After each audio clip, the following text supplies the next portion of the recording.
Hello, my beautiful co-creators. Lilou here on the Juicy Living Tour Europe. We're in Windsor, in England, with Jaz. Hello, Jaz. Hi, how are you doing? Good. So we're sitting here, not too far from the Castle of the Queen, and we're going to speak about success, authenticity. You have a very interesting background because you were born in Pakistan, but you were raised in the UK. And you very much got interested in molecular biology, is that right? And now you coach people. So what happened there? It's an interesting journey. My first degree was actually in astrophysics. I was training to be an astronaut. And I was going to go to NASA and apply myself to become a mission specialist. And I was really interested in the tales of astronauts who'd gone up to space and under the low gravity environments, they'd gone through shifts in consciousness. And some of them had gone a bit mad and other people had real enlightenment experiences. So after I finished my astrophysics degree, I thought I really would like to study the brains of people who are in low gravity environments to see is there something special going on. So I followed up my bachelor's degree with a master's degree in molecular biology. And part of that involved looking at drugs which treat the nervous system, including people who have epilepsy, and drugs which are used for anesthetics in surgery. And of course, anesthetics, what do? They help people lose consciousness. So whatever they act on in the body must have something to do with consciousness. And I became very interested in that. But as soon as I finished that, a friend of mine said, look, we need someone out of college where they teach alternative medicine. We need someone there to come along and teach us physics of how the mind affects the body. Of course, that's what I'd been studying and that's what I'd been into. So I said, okay. So I designed a course for the students all about how the mind affects the body. I talked about forces like electricity and magnetism, gravity and things like that. I talked even about things like quantum physics and looked really at how consciousness can bring about physical shifts in the body. A lot of businesses got very curious about that and they said, do you think you could come into our business and show us how to manage our consciousness for stress? And then they got interested in a whole bunch of other things. And I got very involved in business coaching as a consequence. And I was doing a lot of personal things with people one-on-one. And I started getting an awful lot of people wanting me to work with them. And I just didn't have the time. So I wondered, is there a way of me being duplicated somehow through a computer program where they could enjoy and get some understanding of themselves through this program I designed, which would ask them some questions and then it would produce some results which they could use to really help understand themselves and improve themselves and shift their vibration effectively so that they feel a bit more alive in what they're doing, a bit more purposeful. And it's that drew the attention of the people at the Association of Transformational Leaders. They wondered, could we use this technology with transformational leaders to help them to help shift the vibration of people around them and the world. So hence I find myself here at the Association of Transformational Leaders. And that's what I'm going to be doing this weekend. I'm going to be doing a few workshops and getting people encouraged to work on their vibration and shift their consciousness. What is needed for vibration to change? That's a very good question. I was doing a workshop this weekend and I was talking about how there are three kinds of consciousness. It's getting good. There are people who are asleep. There are people who look like they're awake from a distance, but actually they're sleepwalking. And then there are people who are definitely awake. And some people I was working with, they said, so how do you move? How do you move from being asleep to becoming awake? And I said, well, it's about shifting your vibration. And that's a commonly used phrase, vibration. So they were asking, well, what does that practically mean, shifting your vibration? And I said, in science, vibration is linked to something called resonance. It's to do with frequency. It's to do with your wavelength and what you're tuned into. And I used to do some training for a big corporation here in the UK, major telecoms company called British Telecom. And I worked with the chairman's office, and they had an issue. Some customer complaints weren't being resolved, so they were getting passed up to the chairman's office. And they asked me to go in and train the agents there in customer service skills and also technical support skills. And one of the things that's really important to do, because these customers are literally at the end of the line with regards to their complaint, it can't be passed on to anybody else. It's the chairman's office. It has to be resolved there. Mm-hmm. So one of the skills that was really important was ensuring the agents built rapport with the customers. And they had to acknowledge them with their issues. They had to appreciate the significance of their issue. But they also had in a kind of way to affirm the customer as well. And it had to be two ways. The customer had to appreciate what the company could do and acknowledge, what it was possible for it to do. So rapport was a very interesting thing to work with, to get people to help each other out.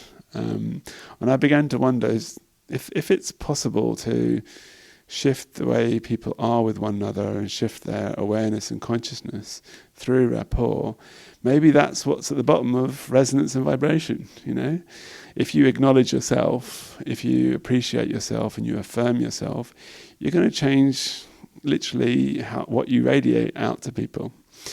But more importantly, if you acknowledge other people and you appreciate them and you affirm them, then you're going to change the frequency of the relationship that you have with them. And if everybody did that, then the frequency, if you like, or the resonance that there is within people and between them would change all across the world. So I designed technology which would help people discover what they had resonance with within themselves, and then match that and connect that with other people who had resonance that might, be in harmony with that, so they could help each other out. How can we apply this for people listening, and I'm listening? How can we apply this in our life right now? How can we know at what resonance we're vibrating, or if I can say that, what level we're at, and how we can quickly, because we end up being in those situations sometimes that are not that easy, and we can be in rage, or we can feel all those different emotions that we feel very bad to feel, even more so when we're in the personal development field and have worked for years on it. So how can we shift quickly? Well, interestingly, the answer is an ancient one, and it's been known of for many thousands of years. So I'm not saying anything new, perhaps putting it in different clothing, but it's not anything new. I've just done 4 years worth of research into this technology and seeing if I could help people identify what they really resonate with inside. What's their purpose in life? What is the place within them that they put all their energy into? And in a way, what's their destiny and their hidden wisdom inside? And what I realized after 4 years of research was one really important thing, which is that a person's energy, how alive they feel, how much vitality they have, how much clarity they have, all those things, their energy is something that gathers around their learning. And the opposite is true as well. Energy gathers around what you choose to learn and what you will attend to and what you'll pay attention to and follow through on. But it moves away from things that you choose not to learn, that you choose to be ignorant about, things that you choose to deny. In fact, energy can leave you to such a degree that you could end up becoming ill. You could end up losing your sense of clarity or purpose. So that simple conclusion, after doing research with hundreds of case studies and thousands of hours of interviews, it's a simple conclusion, but it's very powerful. It's got a lot of things buried in it in terms of information about how you can change. The most important thing is energy gathers around your learning. So the people who choose to learn their life lessons and not try and cover them up or avoid them because they might be painful, they're the ones who, in time, find themselves becoming more alive. They find themselves also having more freedom in their lives and more able to take their intentions and manifest them into the world.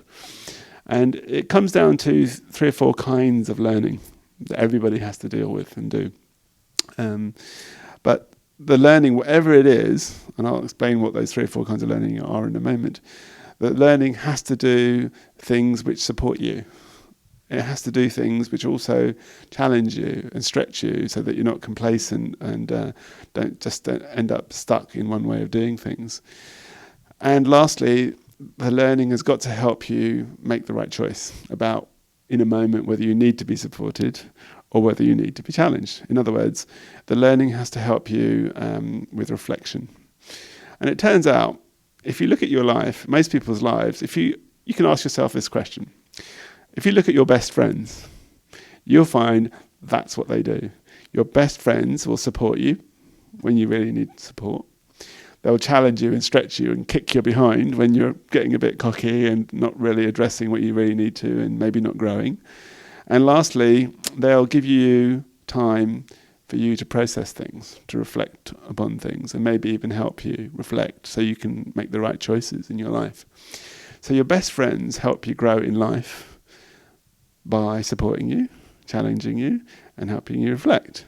Now, the weird thing is, your worst enemies do exactly the same things, except they do it at different times. Mm-hmm. So they might challenge you when actually you needed some support. They might collude with you and support you and pretend to be nice to you when actually they should be challenging you. Mm-hmm. And when you need to reflect and have time to process things, they'll always try and rush you and try and speed you through things. Have you found that, with your best friends, that they support you and challenge you and help you? Sometimes even the parents. Oh, parents, that's another story. Oh, what they do to you in terms of growing up. Yeah. And, if the parents are good, they will support, challenge and help you reflect in the ways that you need to in order for you to grow towards your purpose. So these 3 things, to be supported, to be challenged, and to be reflected, in what we need for everyday purpose, it's actually something that's vital for our growth every day. And if we don't get these things, then it means that we don't get to grow. In fact, they're a bit like vitamins. Because if you look at what the definition of a vitamin is, like vitamin C or vitamin D or E, the definition of a vitamin is it does harm when you don't take it. It does harm when you don't take it. If you don't get vitamin C, you end up with a disease, scurvy. If you don't get vitamin E, your skin can be damaged, and vitamin D can affect your bones, for example, if you have a lack of that. So getting support, getting challenge, getting reflection, these are like vitamins for your life. Mm-hmm. They're vital for your life's growth. So I've come to call those 3 forces, 3 influences, I call them social vitamins. You need to get, in England, they say, in order for you to be healthy, one of the things you've got to do is you've got to get to eat fruit and vegetables regularly every day.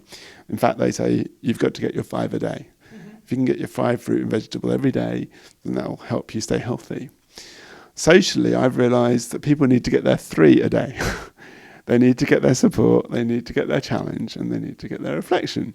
And they can get it from themselves, if it's possible, but more than likely they need to get it through people around them and through the learning that they do with people around them. And if they can get it through their social situations, it just means, as a result of everyday living, providing they're linking up with the right people who will give them the support and challenge and reflection, they will grow and they will evolve and they will shift their consciousness eventually. But it just comes down to getting your 3 a day. Support, challenge and reflection from the right people. If you can get that, literally within the space of a few days or a week or 2, your life will be very different compared to where it is right now. Most people do not get their 3 a day. They can go for days, if not weeks or months, where they've never had any support in their life for what they're doing.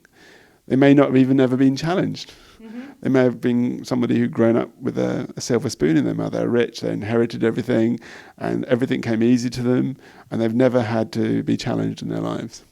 Or their lives are moving so fast that they've not had time to reflect upon things. And each of these things over time costs you. If you've never reflected upon your life, and you haven't done it, it's not a problem if you haven't done it for a few days, but if you've never done it for a few years, even for a few weeks, that will eventually start to make your life ill. You won't feel as clear in your mind or directed. You may find you're doing things you just don't want to do. You've got no heart for them. And you feel like your life is just draining away very, very slowly. So your whole energy, your whole vitality is all dependent on your learning. And whether you are, getting learning which is supporting you, challenging you, or helping you reflect. And ideally, you can get it for yourself, from yourself. However, we live in a social media world. So I thought, what would it be like to actually create some social media technology which profiled people around their needs, figured out what kind of support they need, what kind of challenge they need, what kind of reflection they need, and match them to other people who could give them that support or give them that challenge or give them that reflection. And I found out there are 3 kinds of people that a person could be matched up with to do that. The person who is similar to you will tend to have the same strengths and weaknesses. And they'll tend to be someone that you like because they're like you. Mm-hmm. And they're the person who's going to support you. They're the person because they're so much like you. They'll support who you are. However, because they have the same strengths and weaknesses, it means that they probably have the same issues. And they're not the best people because of that to learn from. They're people that you might like, that you can have fun with, but because they have the same weaknesses and same blind spots, they're probably not the best people to learn from in order for you to improve. So great to like, but not great to learn from. However, there are people who are completely opposite to you. They have strengths where you've got weaknesses, all right? And they are people who know stuff and have improved themselves in areas where you might not have done. However, because they're opposite to you, you're probably not going to like them. They're probably going to be a bit of a challenge to be with. But the thing is that they probably are the best person for you to learn from. They may not be someone you like, but they might be someone you could learn a lot from. If you are adult and mature enough and accepting enough of your differences, you actually could both help each other out. You could help that person learn as well as that person helping you learn. And the third kind of person is the one who provides the reflection. So similar people provide you with support. Opposite people provide you with challenge and reflection. They stretch you beyond where you are. And then the third kind of person is the person who helps you make a choice about whether you should be looking for support right now or whether you should be trying to challenge yourself. They basically help you reflect. And they're a mix of similar qualities to you and opposite qualities. And the wonderful thing about complementary people is the part of them that's similar, you'll get on with. You'll like that part of them. But through that part, you'll discover a part of them which is completely opposite to you and who you are. A part that you wouldn't normally engage with. But because you like the person, you're willing to be open and explore it. So complementary people are great to introduce you to areas that you wouldn't normally explore and that might potentially stretch you.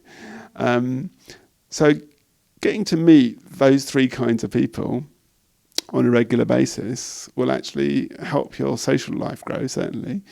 But the very fact that you're getting support, challenge and reflection from them means that you'll evolve actually as a human being. And if you're really lucky, and this is something we have found out in our research, occasionally you'll find someone who's got all 3. You'll find someone who can support you when you need it, or challenge you when you need to get challenged and stretched, but also knows in terms of timing when you need time just to reflect and process things. And if they regularly are able to get it right in terms of giving you the right support, challenge and reflection in a timely way, those people usually end up becoming your mentors, your best friends, maybe even your wife or husband, maybe even a business partner. So the technology identifies people like that too. People who you could be taking a journey with for the rest of your life in terms of how you grow and evolve. Of course, if we didn't just hook up to 2 or 3 people like that, but we could find them wherever they are, and you just don't know who these people are. You could be a CEO of a company, and the person who's going to give you the next bit of challenge might be a tramp on the street. You just don't know where the next lesson is coming from. So if you can be open and compassionate and willing to look at the possibility that the next big gift that's coming your way might come from an unexpected place, then what's going to happen is you're going to start experiencing synchronicities, coincidences. Things start turning up in your life that you're looking for.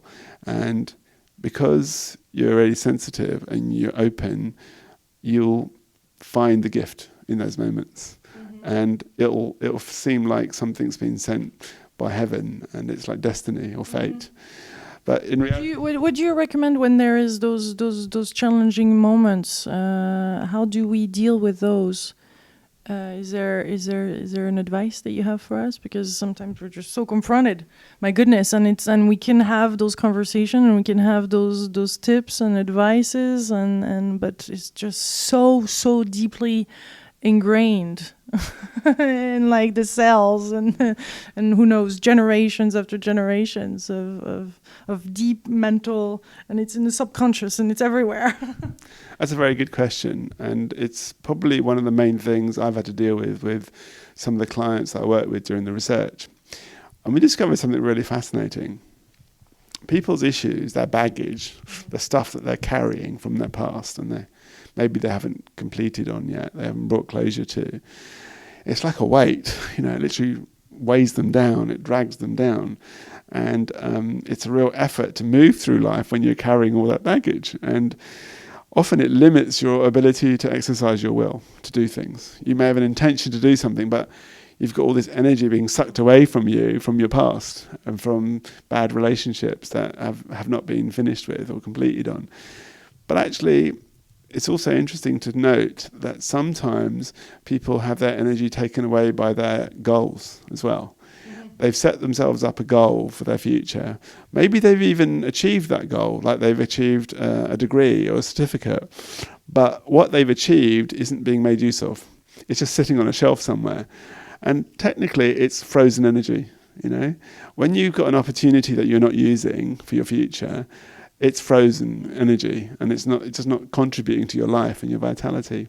Similarly, if you've got energy locked up in old relationships or psychological issues from childhood or things like that, again, that's frozen energy. You can't use it to make yourself feel alive in the moment and to be able to have all the energy to manifest your intentions in the moment. So the secret is, if you actually want to have complete freedom to manifest your intentions in the moment, you have got to clear up your past. You've got to clear up your future as well. Now, you've got to do both. You can't just do one, clear up your past, and then start focusing on your future. I thought there was nothing in the future. You'd think, but people have got things placed in the future in their minds. Because of their past experience. Yeah. They've got ambitions as well. They've got dreams. But it's not just in their minds that they have these things. They also have it in their hearts. They long inside of themselves for a different kind of life, or a different job, or a different relationship. Now, when you're longing for something, it means you are, desperate to connect to something that you hope is going to come up somewhere in your future. But the consequence of that is you're not here. You're not in the moment. You're not where you can actually make a difference with your life. So if you want to have freedom in your life, I found it comes down to just one thing. And if any of you have seen the film The Adjustment Bureau with Matt Damon, it's all about a story about a politician who, agents of fate, they put a woman into his life so that he decides to stay and go run for being a senator in the American elections. But then the girl is meant to be removed by the agents of fate as soon as she's done that job. And she's not meant to take any further part in his life, his political career. Instead, Matt Damon falls in love with her, and he's completely distracted away from his political career. And the agents of fate throughout the film are running around after him, trying to stop him from falling in love with his girl and trying to get him back to his political career. He did something remarkable. What he did was he somehow managed to outrun the agents of fate every time and reconnect with this girl over and over again. Eventually they corner him and they feel they finally got him, and just as they're about to put him back on the path that they'd arranged for him, they get an order from up above. an even higher level agent sends them an instruction and says, let him go. And the reason why this higher order came down was this individual, whenever he was given any will, any free will, he used all of it. He didn't let any of his will languish. He used every bit of will he had, every moment that he had to try and get to this girl. Mm-hmm. And because he used all of his free will, a rule kicked in. And the rule is this. And this is the secret, guys. If you really want to know a secret about how to get on with your life and get as much help as you want from the universe, it's this. Use up your free will. All of it. Okay? Because something amazing happens when you use all of your free will and you don't get complacent about anything. The universe gives you more. It gives you more will. It gives you more power. It gives you more freedom to do more things. And that's what I discovered. When you use everything you have inside of you to get what you dream about, it's amazing. But the universe looks at how much of your will you've used up and says, someone who's actually bothered to use everything they have within themselves that's been given to them right now, that individual is probably going to be useful in the universe because they're never going to waste anything that they've been given. So what happens with an individual like that? They get given all the support they need for everything they're going to do in the future because the universe knows that person isn't going to waste anything. They're going to use absolutely everything they've been given to achieve everything that they've got, their minds, intentions, planned alongside.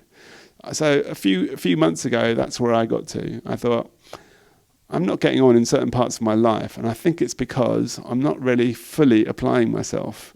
And I mean, I've got a will. Unfortunately, here's the problem, guys. Your will, on the whole, it isn't free. Your will is chained to your past and your issues. It's chained to your dreams and to your goals, all right? So when you free up your past, then half of your will becomes free. When you achieve your goals or you start working on them, then all the energy that was locked up in them starts to become free. And it makes your will a bit more free than it was. Mm-hmm. When you're fully free of your past and you've achieved all your dreams and goals, you actually arrive at a point where your will isn't obliged to anything anymore. It's completely free. You can do with it whatever you want. You have genuine free will. And that's where the magic happens. When you arrive at a point where you've cleared up your past and even cleared up your future and your will isn't tied to anything, it's then the universe sees your power. And the moment that you enter into that state of free will, every intention that comes to your mind, the universe manifests it, turns it up. What comes first? Because when one finds its purpose, there is also amazing courage that comes, and there's things that we can knock down, and events and healing can take place at a very fast level. So do we really need to clear all of that, or the most important is to find what really feels great and what is our calling and what we love, so that all of that clears out very fast? I mean, what comes first, the chicken or the egg? Well, it's either or. This is something that I was actually just asked yesterday, that same question. I said, look, do we have to do all this housekeeping with our lives? Can't we just be the person that, we truly are deep down inside, and that's enough? And I commented and replied and said, to actually do that, to be truly yourself, who you really want to be, you need free will. You need your will to be free to do that. So if your will isn't free because you're still dealing with the rubbish of your past and you're still having to deal with outstanding dreams, then you don't have the capacity to truly be yourself. Because you've got so many obligations to your past and your future.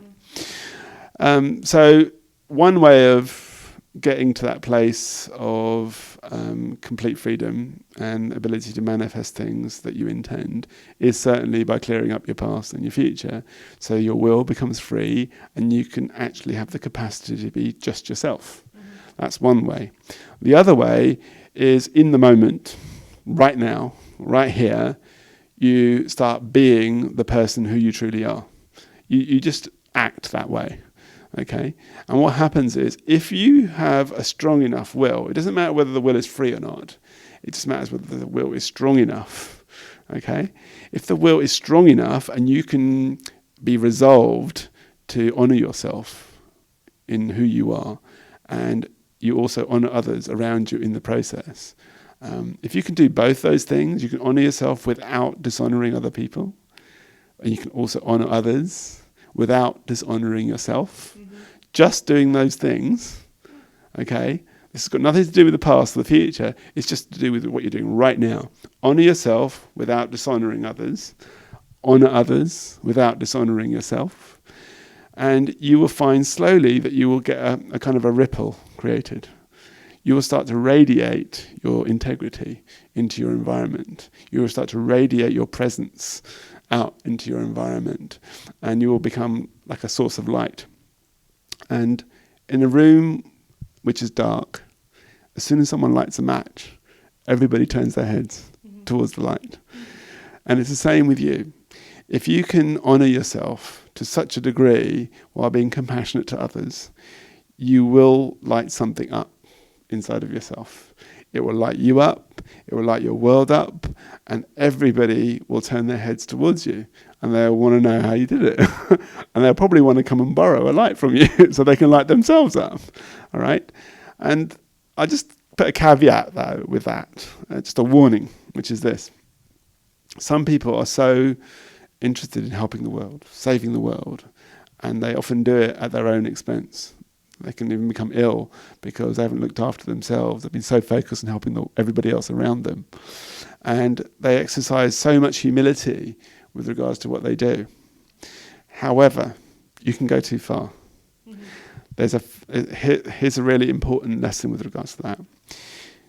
If you end up with too much humility, and believe it or not, you can end up being too humble, you'll end up crossing a line. You'll cross the line from humility to humiliation. All right? You can get so low, people end up walking all over you. They'll start taking advantage of you. They'll start treating you like a doormat. And honestly, you're not going to be much use to anybody if you're that low. So it's really important to tread that line really carefully. By all means, act with humility. But don't lower yourself so much that you don't have any light that anybody else can be, bathed in terms of your knowledge and your gifts. Your knowledge, your gifts, they have value. And if you don't value them, if you don't honour them, all right, and you lower your humility to such a degree that you're discounting them, you're dishonouring them, then you know what? People aren't going to come to you for your gifts. Each one of us has got a gift, and we're meant to bring it out in this life. And if you're not doing that, you're kind of dishonouring the reason why the universe put you here. So that's probably the worst crime possible that you can ever commit. Did you have to go through that? Absolutely. One of your life lessons? Oh yeah, absolutely. 4.5 years ago, after years of travelling the world and coaching celebrities and meeting royalty and being in Hollywood movies, I did so many amazing things in my life. And then 4.5 years ago, I screwed it all up. I ended up homeless. And for 3 months, the only thing I was interested in was, do I have enough money to get on a bus and find the next soup kitchen, just to keep myself alive? And the first night I was homeless, it was freezing cold, it was February, and I was sleeping out behind some garbage cans behind a North London theatre. And I really didn't know whether I was going to wake up in the morning. I had so much in me I could give to the world, but there was the possibility that on that night, it was all going to finish. And I would have done the worst crime, as I said. I would have dishonoured my own gifts and not used them to make a difference in the world. I would have done that. And I remember it very clearly. Just before I rest my head on my rucksack and leant up against this metal gate to go to sleep, I made a simple request. I'm not a religious person, but when you're at a moment like that, you tend to get religious. You tend to get spiritual. So I said, get on your knees. You do. So I said one thing to myself. I said, look, you've lost everything, but you know what? You've still got one thing keeping you company. All right? And that's the truth. You can lose everything in your life, but trust me, you'll always be left with the truth there by your side that you have to account to and go, did I honour that? Did I live up to the truth about myself and who I am and what I can do? And, I get emotional even now thinking about it, and because I was leaning against that gate and I thought, no, I didn't do that. I did not honour the truth of who I am as a human being. And I made a request at that point to God. Like I said, I'm not religious, but at that point I was so humble that I felt, I don't want what I've got inside of me to have been wasted. So I made a request to God. I said, look, don't let me die here without my gift having made a difference in the world. That's the only request I made. Don't let me die here without my gift having made a difference in the world. I just need to know what should I do in order for me to make sure that what the universe has given me actually gets to make a difference. Mm-hmm. And I kind of got a download from, somewhere, and it was an instruction. And it was saying, if you want to do that, then you have to work with the truth in a way which gives you more life. And that really was quite simple. If you think about it, up to that point, I'd worked with the truth in a way where it hadn't given me life. Mm-hmm. And I found myself in that position.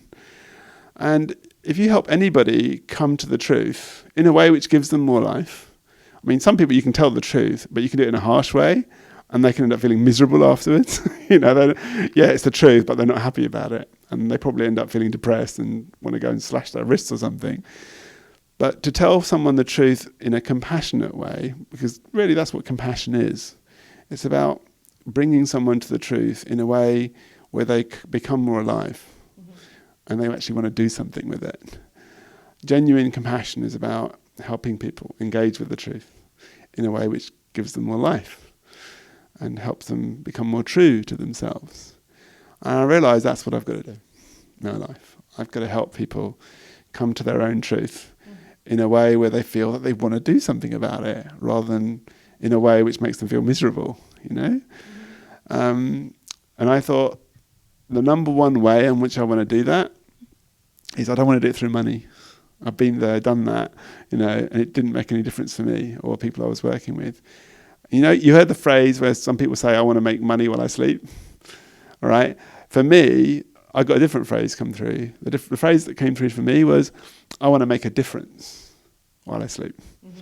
I want to wake up in the morning knowing that something I've done in the world has already made a difference to someone or somewhere in the world. But in order for me to do that, that means it would have been going on even while I was asleep. That means whatever I create, I have to make myself independent of it.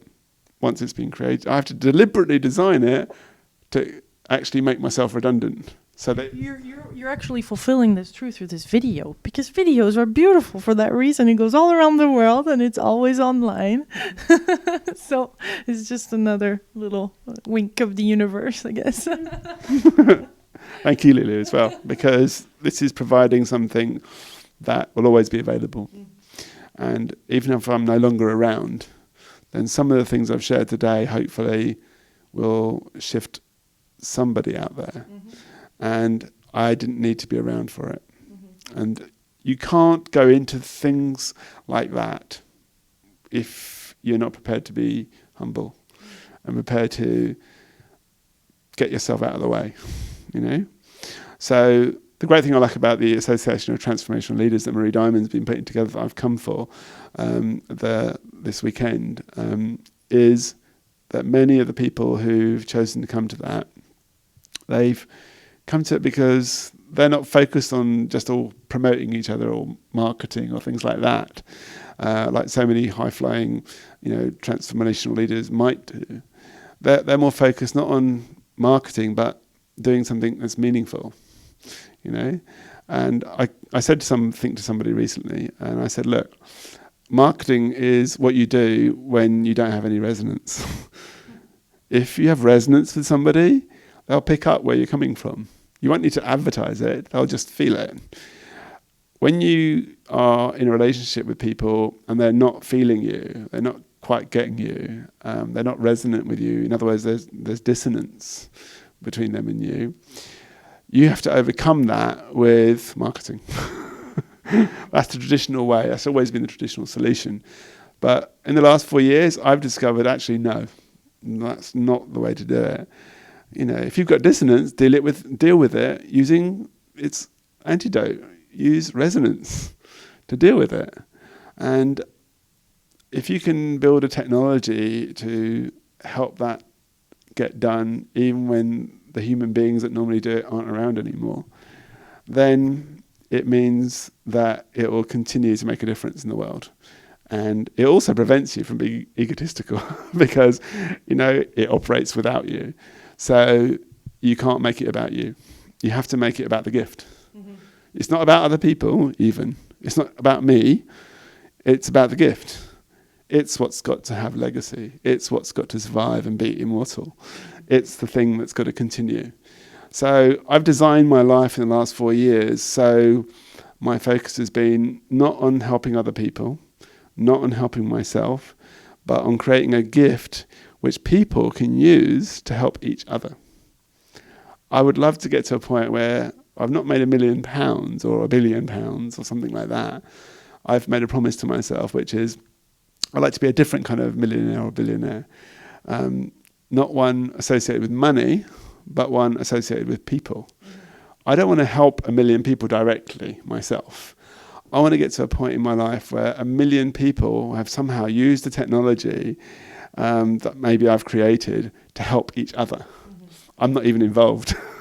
You know, if 1 million people, 1 billion people use something and they use it to evolve themselves and shift themselves, and I wasn't even around, I think that's pretty cool. I think that's pretty cool.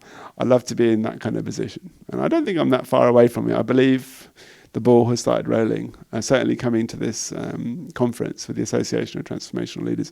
So I'm really honoured to be a part of that, and I'm going to be presenting this week, getting the leaders to find ways of becoming resonant with each other and then taking that resonance out beyond themselves so that it survives even when they're not there. So that's a real privilege for me to have been invited to do that. Because then leaders have obviously impact on other people too, their own little pockets and their own networks. Well, this has been very juicy. Thank you so much for this conversation. It's been a pleasure, Lilou. Thank you. And anyway, there's your website on there, so I'm sure people that want to find out more will be able to check it out. I love how when people, because those are quite long interviews most of the time, the screen is open and then people check out on the website and have all those different, you know how we work with many windows open now, and this is brilliant. Thanks to technology, we can have those conversations and share it with the world. My beautiful co-creators, hope you have enjoyed this. I send you much love from not sunny England. Bye. Thank you for your support. Much love.